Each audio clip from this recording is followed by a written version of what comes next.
High বন্ধুরা, আমি এখন দেখতে পাচ্ছ কদবেল মাখা এখানে এই দাদাটা বানিয়ে বিক্রি করছে। তো আমি এখন খাবো, তো নিতে চলে এসেছি। তো বন্ধুরা দেখতে থাকো।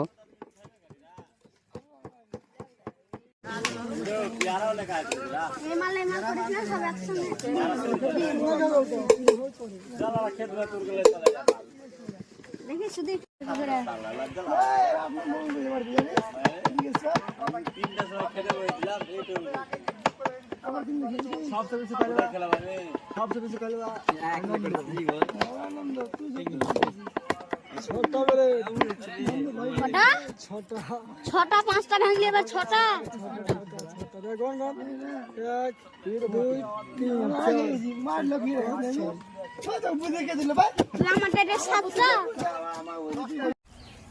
তো বন্ধুরা আমি এখন কদবেল মাখা নিয়ে নিলাম, দিয়ে এদিকে আসছি, এবার খাবো।